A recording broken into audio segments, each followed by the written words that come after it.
Soy Fernando Díaz Villanueva. Hoy es 20 de marzo de 2019 y esto es La Contracrónica.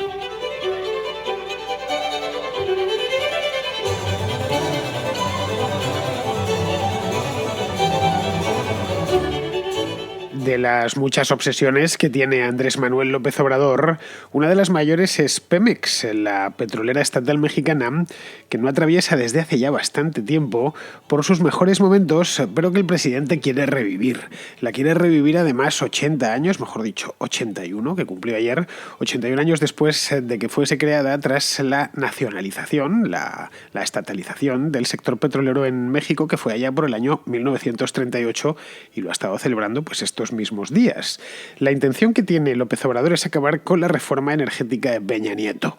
Esta reforma energética, que fue muy criticada en su momento y abrió parcialmente el sector petrolero, pues es una reforma que a López Obrador, estando en la oposición, no le gustó nada y la criticó todo lo que pudo, la tiró por el suelo, etc. Y ahora que ya tiene oportunidad de acabar con ella, pues es precisamente lo que está haciendo. Su plan es alternativo, tiene su propia reforma energética, quiere potenciar Pemex, a la que tiene la voluntad de recapitalizar y relanzar. Relanzar desde el punto de vista tanto extractivo, es decir, sacar más petróleo del que saca, que a estas alturas ya es muy poquito en comparación con lo que sacaba hace unos años, y relanzarla desde el punto de vista comercial también. Tiene que recapitalizarla porque la empresa está muy endeudada, extraordinariamente endeudada. Es una de las petroleras más endeudadas del mundo y tiene que relanzarla porque su gestión es francamente mejorable y estoy siendo bastante bueno con la manera en la que estoy denominando la gestión de Pemex, porque en muchos aspectos es directamente desastrosa por parte de sus gestores y no es cosa de ahora, por supuesto, es algo que viene desde muy antiguo. El hecho es que Pemex se extrae cada vez menos crudo, pero los gastos de explotación le asfixian. Es una empresa con muchísimos empleados, más de los que necesita, desde luego. Tiene además un gasto en pensiones gigantesco, tiene una política de personal que en algunos aspectos podría calificarse de suicida. En definitiva, que no es la empresa, como os decía, mejor gestionada del mundo. Desde luego, de las petroleras, la peor de todas. No llega a los niveles de PDVSA, pero bueno, alguno que sea muy negativo dirá que ahí le anda. No, está bastante lejos de PDVSA. PDVSA directamente no hay palabra en castellano que pueda describir la manera en la que se gestiona aquella empresa petrolera. Bien, por lo demás, nada normal. Petróleos de México, es decir, Pemex es una empresa pública y como tal pues cuenta con una plantilla desproporcionada y una explotación muy, muy ineficiente. La cuestión es si AMLO conseguirá reflotar esa ruina o la hundirá aún más.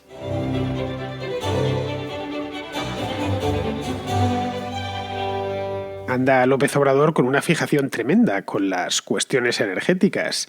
Si en lugar de ser presidente fuese un rey, pues pasaría la historia dentro de unos años como Andrés Manuel I el energético, porque de todo su tiempo de presidente, que es poquito, ya poco más de 100 días, hizo un programa la semana pasada sobre esto mismo, pues ha dedicado, no sé si 50, pero casi, a cuestiones relacionadas con la energía, ya sea voluntariamente porque la ha querido o involuntariamente porque se le han presentado. El caso más claro fue el del huachicoleo de hace un par de meses, que poco más que le quitó todo el mes de enero y parte del de febrero. Bien, podría pensarse que López Obrador en este tema es una persona práctica. Bueno, tiene cierta edad ya para ser práctico. Ya en teoría se le deberían haber pasado los cegamientos ideológicos. Y además sería lo lógico, teniendo en cuenta que le ha costado mucho llegar a la presidencia, que es una persona madura, especialmente madura, está muy por encima de los 60 años, y que además debería conocer el paño, el mundo y el país, por lo menos su país, por lo menos México. Pero vamos, que no es así, no es de este tipo de personas pragmáticas a las que no les importa el color del gato mientras caza ratones. Es un tipo, como bien sabemos todos, extremadamente ideológico, siempre lo fue, no es una novedad, pero algunos, yo desde luego que soy optimista de naturaleza, pensaba que una vez estuviese en la presidencia de México se iba a pragmatizar un poco. A muchos les sucede, no sería tampoco una excepción. Son radicales en la juventud, que no ha sido un poquito radical cuando tenía 20 años, y luego pues poco a poco se van suavizando, van reconciliándose con el mundo y con la realidad, y ya pues a partir de los 60, si se llega al poder, que no es habitual, todo hay que decirlo, pues se llega ya como una persona tremendamente práctica. No es el caso de López Obrador, habida cuenta de lo que dice y sobre todo de lo que está haciendo. A López Obrador le mueven básicamente dos elementos, le impulsan dos elementos. El primero es el nacionalismo y el segundo el intervencionismo. Punto. Y ahí se acaba todo. Cualquier cosa que queramos analizar del obradorato pasa por estos dos catalizadores. El nacionalismo por un lado y el intervencionismo por otro, o en la mayor parte de las ocasiones las dos cosas a la vez. Es tremendamente nacionalista y tremendamente intervencionista. El nacionalismo, como bien sabemos todos, es una especie de tara, bueno, una especie no, es una tara intelectual muy grave que conduce a los pueblos a la miseria más absoluta, y el intervencionismo pues es algo así como una enfermedad que te va matando poco a poco. Es todos los países que lo han aplicado pues o no levantan cabeza y se pasan la vida constipados o terminan al final muriéndose de una gripe. Bien, lo que encontramos con López Obrador es que parece desconocer que el de la energía no es un mercado, pues qué sé yo, como el de los frijoles o el de el maíz, en fin. Bueno, el mercado del maíz es un mercado mundial, pero que existe a pequeña escala. Y el de los frijoles, pues lo mismo, ¿no? El de la energía es un mercado total y absolutamente globalizado, en el que, por cierto, México podría integrarse con gran aprovechamiento, pues por muchas razones, pero sobre todo porque se trata de un país inmenso, bendecido con yacimientos de petróleo, yacimientos de gas, bueno, y además un gran potencial hidroeléctrico completamente desaprovechado. De hecho, esto de México no hay que lo entienda, que no exploten mejor su potencial hidroeléctrico, que no tengan más presas, en una palabra. El río más caudaloso del país, que está al sur, como es lógico, es donde más llueve, se llama el río Usumacinta. Pues se aprovecha para generar electricidad, pero en el lado guatemalteco, no en el lado mexicano. Es que el lado mexicano podría generar mucha más porque es donde más agua lleva. El Usumacinta, de hecho, desemboca en la bahía de Campeche y separa los estados de Campeche y de Tabasco. Pues bien, Tabasco es el estado natal de AMLO. Allí es donde este hombre empezó su carrera política, hace ya un montón de años, antes de que yo naciese. Fijaos si hace años, hace más de 50 años, no más, no, 49, casi 50 años, porque AMLO empezó en política oficialmente en 1970. Bien, pues ahí hizo todos sus pinitos al principio, estuvo bastante tiempo, llegó a ser presidente del PRD, ya posteriormente en los años 80 y en Tabasco, y se presentó incluso a las elecciones estatales, las de Tabasco, pero las perdió. Se presentó en los años 90, creo que fue en el año 1994, pero no me hagáis mucho caso porque estoy hablando de memoria. Pero vamos, si no fue el 94, fue el 95. Esto ayuda, esto de que sea natural de Tabasco y que haya hecho política allí, ayuda a entender también su manía con la energía. Os preguntaréis por qué. ¿Acaso los tabasqueños están obsesionados con esto? No todos, obviamente, pero sí la energía es importante en aquel estado. El estado de Tabasco es un estado petrolero. Es el estado que más produce, que más crudo produce de todo México, por detrás, obviamente, de las aguas someras, las aguas territoriales del Golfo de México, que es de donde sale pues el grueso de la producción mexicana. Siempre que pensamos en el petróleo mexicano, pues pensamos en plataformas petrolíferas en el Golfo y demás, pues ahí están la mayoría, pero también hay algo hay pozos y hay yacimientos en tierra firme. Los menos, pero los que los hay, la mayor parte están en Veracruz o sobre todo en Tabasco. Bien, a Tabasco el petróleo le cambió la cara. Cambió la cara entre los años 60 y los 80, justo cuando AMLO comenzaba su carrera política. Fueron unos años de oro.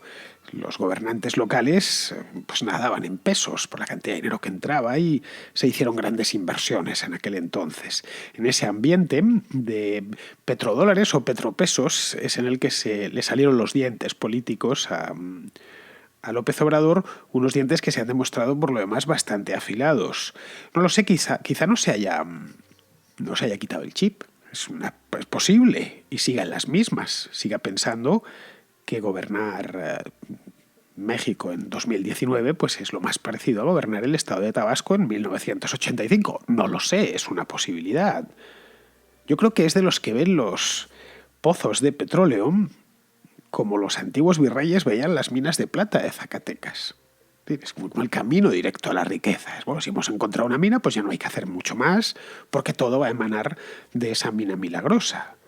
una especie de riqueza instantánea que le permita financiar toda su actividad de gobierno, que la va a condensar, como ya ha avisado, en multitud de ocasiones. De hecho, lo hace prácticamente a diario, es lo que va a ayudar a financiar el petróleo o estas riquezas, no las minas de plata de Zacatecas, pero sí el petróleo y el gas y sus grandes reformas energéticas le van a ayudar a financiar su cuarta transformación.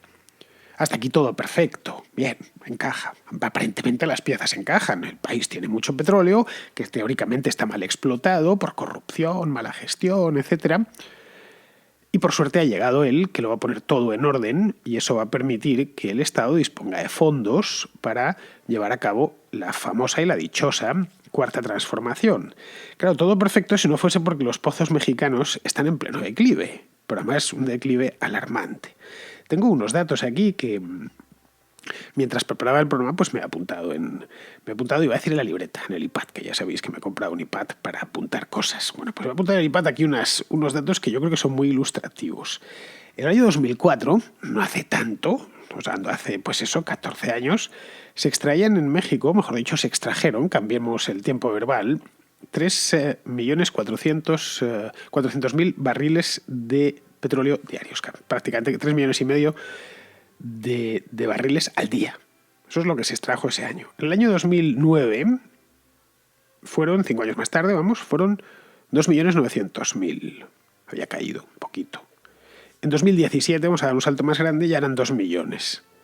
Bien, en enero de este año, he estado mirando los datos en la Secretaría de la Energía, no son datos que me he encontrado por ahí, son oficiales, se extrajeron 1.600.000 barriles diarios. Sí, poco más de 1,5 millones. No sé, todo indica que la verdad la cosa no pinta bien y además es que va a ir a menos, según los geólogos y los especialistas. Porque los yacimientos más importantes, como pueden ser el de Cantarell, este es un yacimiento, podríamos decirlo, un yacimiento de estos casi mágicos, se encontró por casualidad. En los años 70 se puso en marcha en el año 1979, pues estos yacimientos, como el de Cantarell, están agotándose. En los buenos tiempos, Cantarell producía más de 2 millones de barriles al día. Es una cosa que es mareante, le da a uno un vaído, según se lo dicen, 2 millones de barriles al día de un solo campo petrolero. Fueron curiosamente estos mismos años, claro, esto se puso en el año 79, principios de los 80, tal, es cuando AMLO hacía y deshacía a su antojo en Tabasco, es cuando estaba empezando, en una palabra, no tanto como hacer y deshacer a su antojo, pero es cuando, como os decía antes, le crecieron los dientes. Bien, os preguntaréis cuánto produjo el año pasado Cantarell. Bueno, pues el año pasado produjo 150.000 barriles al día. El declive es brutal. Directamente, casi si yo fuese el presidente de Pemex, la verdad es que tendría muchos motivos para tener mucho miedo.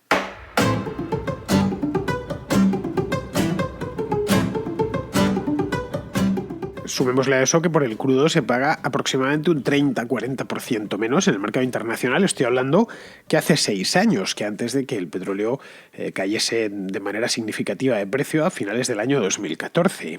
Y con esto ya tenemos el retrato completo. Pozos en declive y un precio por barril significativamente más bajo que hace 5 o 6 años.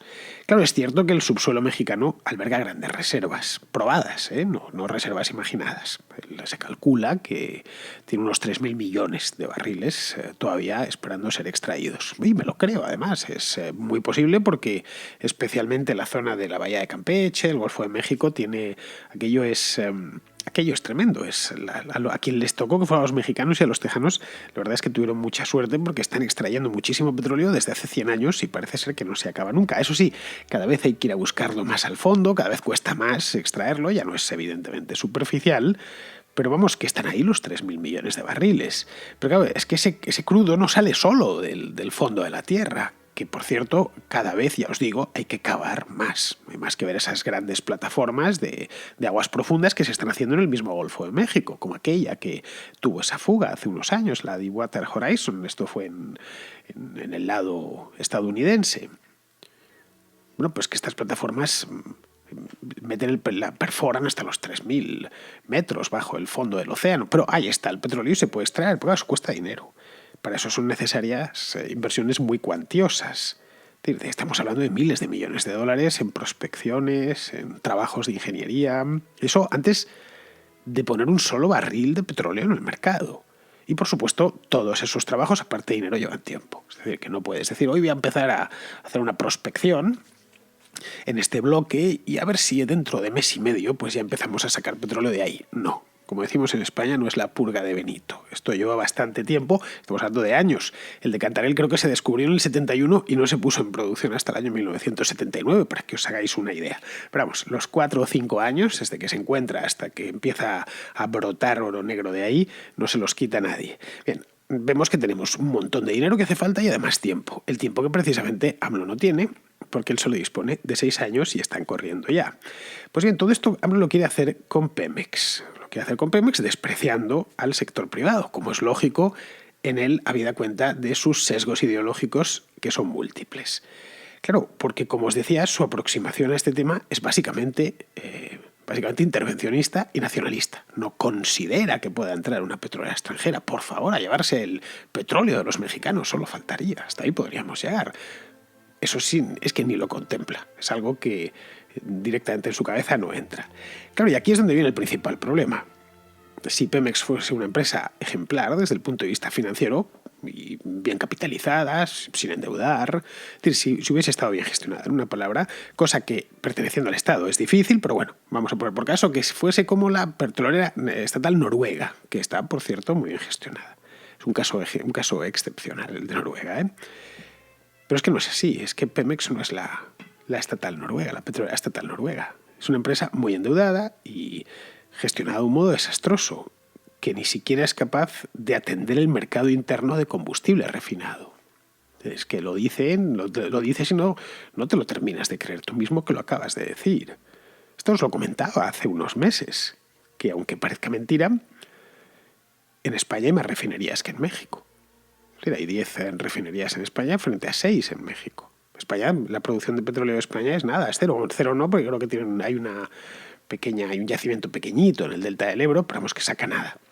Sí, no sé cuántos miles de barriles, pero muy poquitos. No creo que dan para el consumo nacional es el 0,02%, una cosa así. Es decir, vamos, que no se produce petróleo, tiene 10 refinerías. Es decir, que España importa crudo, pero exporta gasolina. Mucha, por cierto, cada año. Y México exporta petróleo, pero importa gasolina. Entonces esto no hay quien lo entienda.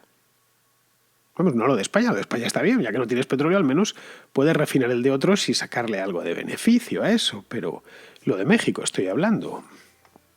Bien, ¿qué pretende hacer AMLO aquí con esto?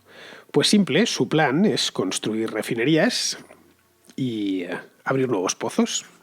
Claro, no hay dinero para todo. Quiere abrir una refinería precisamente en el estado de Tabasco, pero no sabe muy bien cuándo va a ser.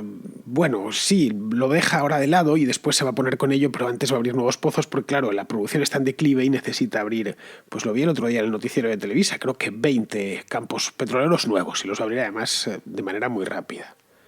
Y todo, por supuesto, con recursos propios. Pero claro, Pemex no va precisamente sobrada de recursos. Vamos a ver algunos datos. Estos son datos contables públicos, por supuesto, de Pemex. Debe 105.000 millones de dólares, cuando sus activos son de 107.000 millones de dólares. Pues, os lo traduzco. Debe el 97% de sus activos. Es decir, que tiene un ratio de apalancamiento bestial. Para que nos hagamos una idea, el de Repsol, que es una petrolera española, que opera, por cierto, en México, el ratio de apalancamiento, quiero decir, es decir, el porcentaje de deuda sobre los activos es del 17%. El de Exxon es del 11%. Claro, normal que las agencias de calificación como Moody's o como Standard & Poor's pues le hayan puesto la cruz a Pemex y hayan advertido de que aquello es pues poco menos que un volcán antes de entrar en erupción. Y nadie se quiere poner en las faldas de un volcán antes de que entre en erupción, unos días antes, porque la lava se lo va a llevar por delante. Bien, y esto es lo que han venido a decir lo que vienen diciendo, esto que no es de ahora, ya lo decían el año pasado. El endeudamiento de Pemex no es cosa de López Obrador, viene de hace muchísimo tiempo. Pero claro, es que aquí, justo cuando hacía falta reformar todo esto, una reforma seria, incluyendo a la propia Pemex, que quizá su mejor reforma es la liquidación, pero bueno, ese es un tema aparte. Pero es que López Obrador no piensa en términos financieros, sino de pura ferretería. Es decir, vislumbra nuevos pozos, nuevas refinerías, plataformas en el mar, nuevos oleoductos. Pero es que esta industria no funciona así, no vislumbra petróleo, en lugar de vislumbrar dinero, que es lo que tendría que ver. Bueno, aquí ¿cuánto dinero hay? Es decir, esta industria, bueno, ninguna funciona así.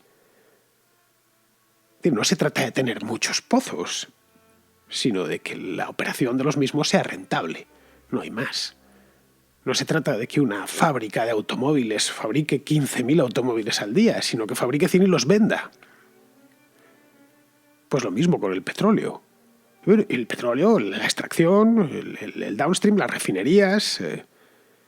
Y claro, como hace cuentas este hombre más propias del alcalde de SimCity, el juego aquel, no sé si lo recordáis, en el que uno diseñaba una ciudad y bueno, pues construía edificios, industrias, comercios, salían a poco que le dedicases tiempo, construías ahí te hacías un Manhattan.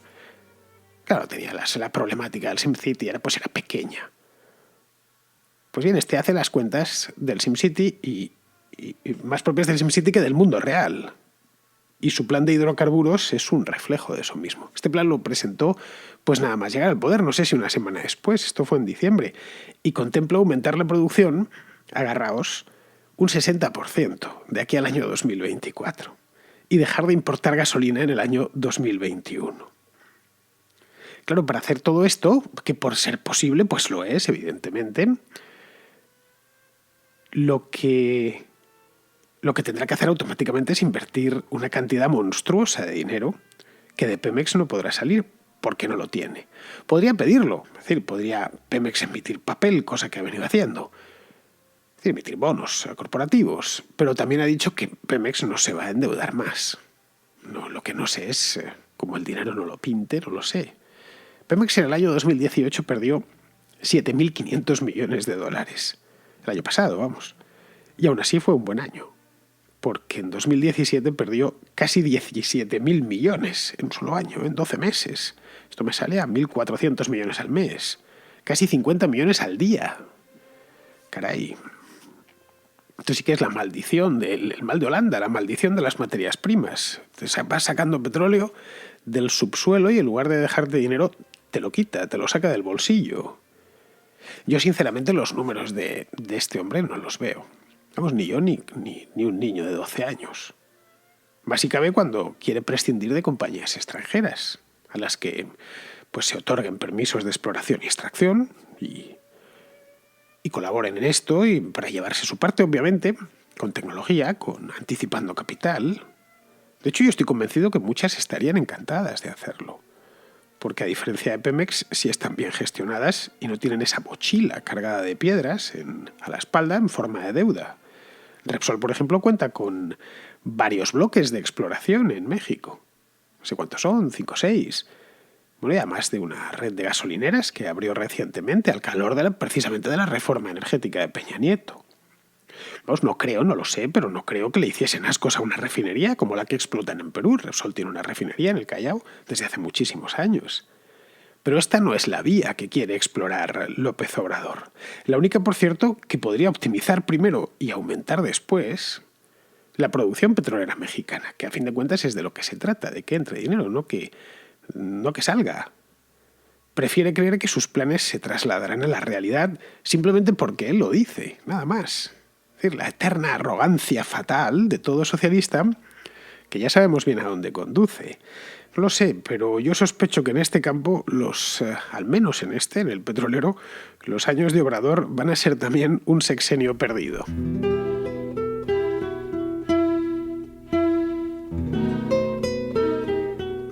Tal y como temía el tema de las encuestas electorales que traté este lunes, en el programa del lunes está dando mucho que hablar.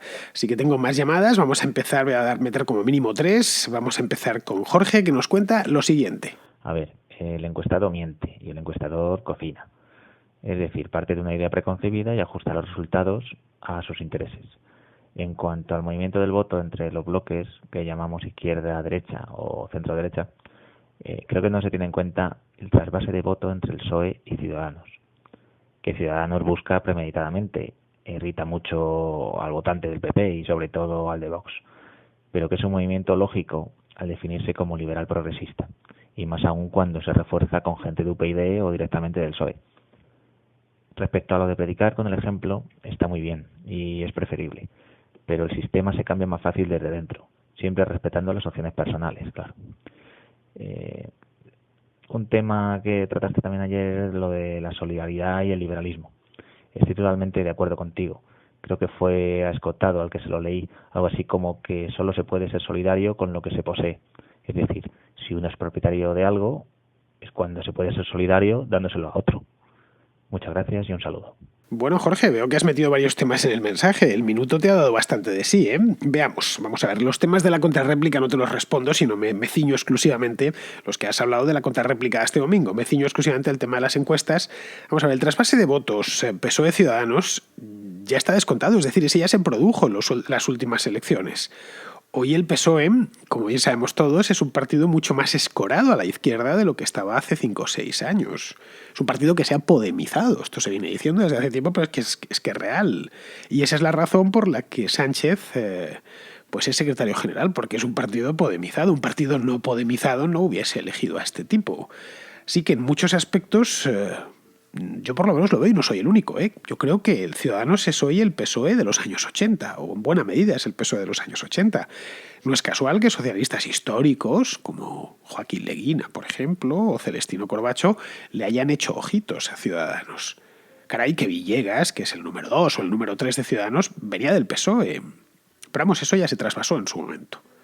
Puede seguir una parte, lo que quede, los restos, pero lo principal ya se pasó. Tiene una parte de los votos de Ciudadanos en 2015 y 2016 vino del PP también, pero vamos, lo que Rajoy perdió en 2015 yo creo que se fue básicamente a la abstención. Y ahora probablemente salga de la abstención y se vaya directo a parar a Vox.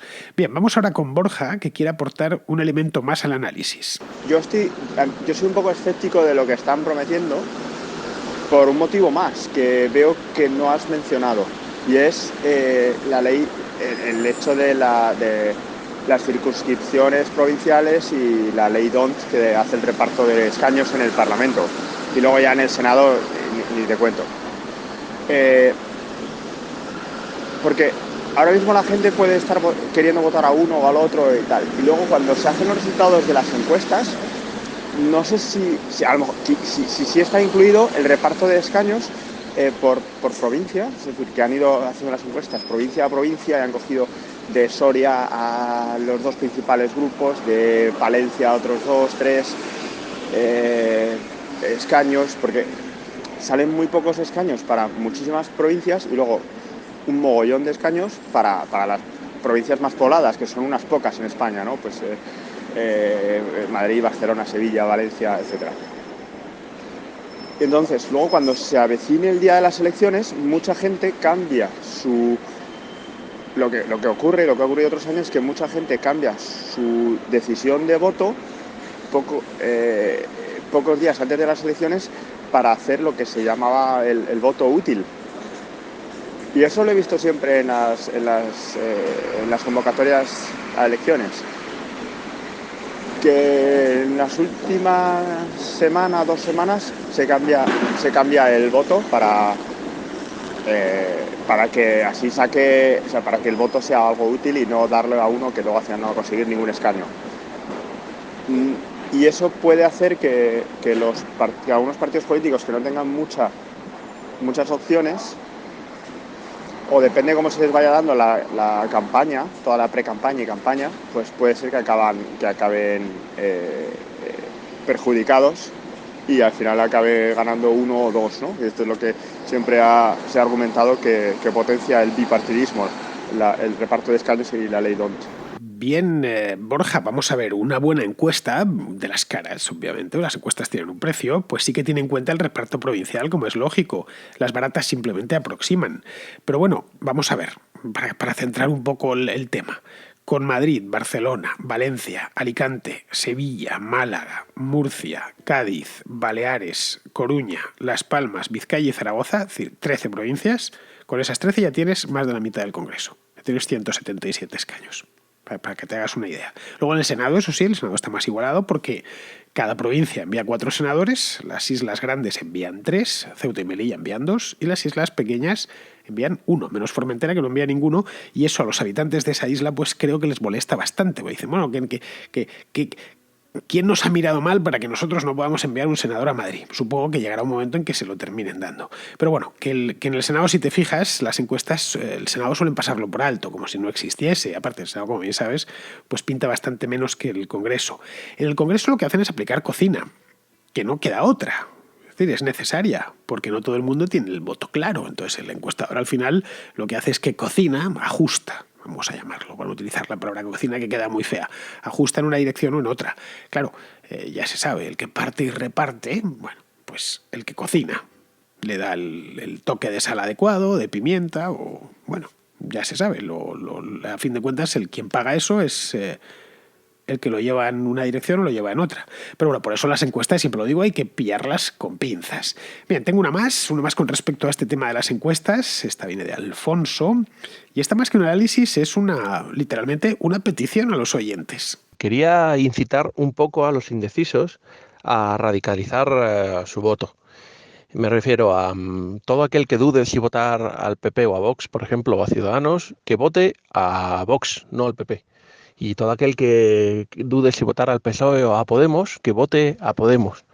¿Esto por qué? Pues sencillamente porque llevamos ya demasiados años con la sopa boba de PP-PSOE y estamos viendo que tanto el PP cuando se intenta asociar con Ciudadanos como el PSOE cuando se asocia con Podemos, al final terminamos en una lucha de sí pero nos que no termina de sacarnos ni para bien ni para mal de la sopa boba esta en la que estamos metidos. Entonces, si todo aquel que duda de a quién votar, vota a la opción más radical que tenga, por lo menos esos partidos tirarán hacia arriba y balancearán la votación hacia un punto un poco más diferente de lo que ha venido siendo hasta ahora. De forma que a lo mejor incluso, aunque Vox y Podemos, por ejemplo, me den mucho miedo ambas opciones, si por algún casual sacasen más votos que el PP y que el PSOE y tuvieran que el PP pactar con Vox o el PSOE pactar con Podemos porque sean las dos opciones que hayan sacado más votos, al menos algunas cosas cambiarían y veríamos radicalmente los peligros de estas opciones radicales y en las siguientes elecciones volveríamos a votar un poco más en masa a esos partidos, digamos, algo más conservadores, tanto de derechas como de izquierdas. Y sobre todo me gustaría incitar al voto, porque no puede ser que la mitad de la población no vaya a votar y al final nos terminen gobernando minorías. Y matizo lo de las minorías. Recuerdo unas elecciones en las que ganó el PP, en que creo que solo el 54% de la población fue a votar y el PP sacó algo así como el 30% de los votos, lo cual hacía que el 54% de ese 30% fuese un 15% del total. Eso quiere decir que el PP consiguió gobernar con los votos de un 15% de la población, lo que para mí es una minoría. Entonces, bueno, hay que ir a votar para que por lo menos la representación sea algo más realista de lo que queremos todos. Bueno, Alfonso, creo que el problema no es tanto el bipartidismo al que se le culpa de todos los males, como el hecho de que hay demasiados políticos con demasiado poder. Ese yo creo que es el problema original. A mí me da igual que estén encuadrados en 3 partidos, en 6 o en 12. El hecho es que hay demasiados políticos y sobre todo muchos y con muchísimo poder. El problema, por lo tanto, yo no creo que esté en que haya más o menos partidos, que estemos en bipartidismo, tripartidismo o pentapartidismo. El problema de nuestro sistema electoral, por lo menos, es que al candidato no le eligen directamente los electores, es decir, no se debe a sus electores, a sus votantes, sino al partido, al secretario de organización de su partido, al que hace las listas. Esto lo estamos viendo ahora, que están colocando paracaidistas en todos los lados. El más sonado hace unos días pues es el de Cayetana Álvarez de Toledo, que va de número 1 por Barcelona, por el Partido Popular, y caray, ni siquiera vive en Barcelona. Lo menos que se le puede pedir a un candidato es residir en la circunscripción y conocerla bien. Luego ya a partir de ahí, pues que diga más o menos locuras, pero que al menos viva donde... Que te pida el voto tu vecino o alguien que viva cerca de ti y que viva y que conozca bien la problemática del lugar. Pero bueno, Como bien sabes, esto es listas cerradas, se hacen de manera piramidal y yo creo que ese es el problema principal. A mí me daría igual, en serio, que hubiese solo 2 partidos si los candidatos fuesen elegidos en circunscripciones, un poco al estilo inglés, para que te hagas una idea.